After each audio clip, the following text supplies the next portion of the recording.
एक बात बताऊं, कभी कभी जिंदगी में सबसे बड़ा धोखा हमें कोई इंसान नहीं देता, पैसा देता है। रवि बैठा था कमरे में। फैन धीरे धीरे घूम रहा था और सामने उसका बैंक ऐप खुला था। सैलरी आई थी, पूरे 1 महीने की मेहनत के बाद। लेकिन बैलेंस देख के थोड़ा अजीब सा लगा, क्योंकि पैसे आए थे लेकिन रुके नहीं। जैसे आए वैसे निकल गए। सोचो, एक इंसान जो अच्छा कमा रहा है, फिर भी महीने के अंत में खाली क्यों है? रवि भी यही सोच रहा था।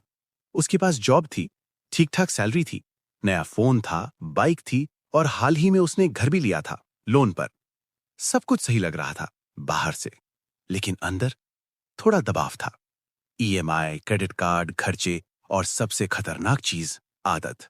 फिर एक दिन रवि को किसी ने एक लाइन बोली, पैसा कितना कमाते हो ये इंपॉर्टेंट नहीं है, कितना बचाते हो ये असली गेम है।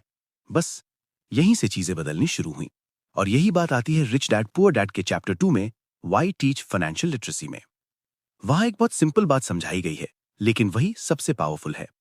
एसेट क्या है और लायबिलिटी क्या है। अब यहां से असली कहानी शुरू होती है। रवि सोचता था उसका घर एसेट है, क्योंकि सब बोलते हैं घर लो, इन्वेस्टमेंट है। लेकिन जब उसने थोड़ा गहराई में सोचा तो एक अजीब चीज दिखी। हर महीने घर पैसे दे नहीं रहा था, ले रहा था। ईएमआई, मेंटेनेंस, बिजली, टैक्स, मतलब पैसा जेब से बाहर जा रहा था। अब जरा धीरे सोचो, अगर कोई चीज आपकी जेब में पैसा डालती है वो एसेट है, अगर निकालती है वो लायबिलिटी है। बस इतनी सी बात। लेकिन यहीं पर ज्यादातर लोग फेल हो जाते हैं। क्यों? क्योंकि वो दिखावे पर डिसीजन लेते हैं, नंबर्स पर नहीं। पीडीएफ में जो डायग्राम है उसमें साफ दिखाया गया है एक गरीब इंसान का कैश फ्लो कैसा होता है। सैलरी आती है और सीधे खर्चों में चली जाती है। खाना, किराया, ट्रांसपोर्ट, कपड़े, कुछ बचता ही नहीं। फिर मिडिल क्लास का पैटर्न थोड़ा डेंजरस है। सैलरी बढ़ती है लेकिन साथ में खर्च भी बढ़ जाते हैं। और सबसे बड़ा ट्रैप, लायबिलिटीज को एसेट समझ लेना, जैसे घर, कार, क्रेडिट कार्ड से खरीदी चीजें। पीडीएफ के पेज में दिखाया गया है, बैलेंस शीट में लायबिलिटीज भरती जाती हैं और एसेट साइड लगभग खाली रहती है। अब रिच लोग क्या करते हैं, वो पहले एसेट बनाते हैं, ऐसी चीजें जो हर महीने पैसा लाएं, जैसे रेंट, डिविडेंड, इंटरेस्ट, रॉयल्टी। उनका कैश फ्लो उल्टा चलता है, पहले पैसा आता है, फिर खर्च होते हैं और बचा हुआ पैसा फिर से एसेट में जाता है। यानी पैसा उनके लिए काम करता है और यही फर्क बनता है। अब वापस आते हैं रवि पर। उसने अपनी पूरी फाइनेंशियल लाइफ को देखा और सच थोड़ा कड़वा था। वो काम कर रहा था लेकिन 3 लोगों के लिए। पहला कंपनी, दूसरा गवर्नमेंट, तीसरा बैंक। जैसा कि बुक में बताया गया है, तुम काम करते हो कंपनी के लिए, सरकार के लिए और बैंक के लिए। मतलब तुम्हारी मेहनत तुम्हारे लिए कम, दूसरों के लिए ज्यादा काम कर रही है। ये सुनकर रवि थोड़ा चुप हो गया, क्योंकि ये सच था। फिर उसने सोचा, गलती कहां हुई। पहली गलती, उसने कभी पैसे को समझा ही नहीं, बस कमाने पर फोकस किया। दूसरी गलती, उसने लायबिलिटीज को एसेट समझ लिया। तीसरी गलती, जैसे जैसे इनकम बढ़ी वैसे वैसे लाइफस्टाइल बढ़ा लिया। और चौथी, उसने कभी नंबर्स नहीं देखे, सिर्फ चीजें देखी। अब यहां से चीजें बदलनी शुरू होती हैं। रवि ने एक छोटा सा रूल फॉलो किया, बहुत सिंपल लेकिन पावरफुल। स्टेप 1, हर महीने एक छोटा सा एसेट खरीदना शुरू किया, जैसे छोटा इन्वेस्टमेंट या कोई साइड इनकम सोर्स। स्टेप 2, खर्चों को ट्रैक करना शुरू किया, कहां पैसा जा रहा है ये साफ दिखने लगा। स्टेप 3, नई लायबिलिटीज लेना बंद, मतलब जब तक एसेट इनकम ना दे कोई बड़ा खर्च नहीं। स्टेप 4, जो भी एक्स्ट्रा पैसा आया उसे फिर से एसेट में लगाया।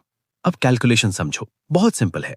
मान लो रवि हर महीने 5,000 इन्वेस्ट करता है और उस पर उसे एवरेज 10% रिटर्न मिलता है साल का। पहले साल में कुछ खास नहीं दिखेगा, लेकिन 5 साल बाद उसका इन्वेस्टमेंट करीब 3 लाख के आसपास पहुंच जाता है और उससे मंथली इनकम आने लगती है।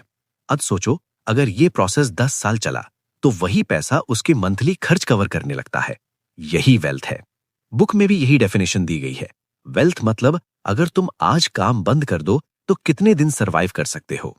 अब धीरे समझो, अगर तुम्हारे एसेट्स हर महीने तुम्हारे खर्च पूरे कर दें तो तुम फ्री हो। यही फाइनेंशियल फ्रीडम है।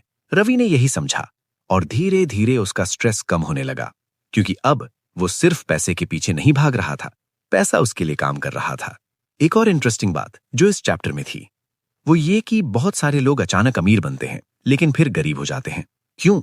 क्योंकि फाइनेंशियल लिटरेसी नहीं होती। पैसा आता है लेकिन टिकता नहीं, जैसे पानी छेद वाली बाल्टी में। तो असली गेम क्या है? कमाना नहीं, संभालना और बढ़ाना। अब आखिरी चीज जो शायद सबसे इंपॉर्टेंट है, थोड़ा धीरे सुनना। डर। लोग रिस्क नहीं लेते क्योंकि डर लगता है। लोग वही करते हैं जो बाकी लोग कर रहे हैं। घर लो, जॉब करो, सेव करो, बस। लेकिन सवाल ये है, क्या ये काम कर रहा है? अगर नहीं, तो चेंज करना पड़ेगा। और वो चेंज शुरू होता है एक सिंपल समझ से। एसेट क्या है, लायबिलिटी क्या है, बाकी सब धीरे धीरे क्लियर हो जाता है। बस आज से एक काम करना, कुछ भी खरीदने से पहले अपने आप से पूछना, ये मेरे पॉकेट में पैसा डालेगा या निकालेगा? अगर जवाब मिल गया तो आरी जिंदगी आसान हो जाएगी।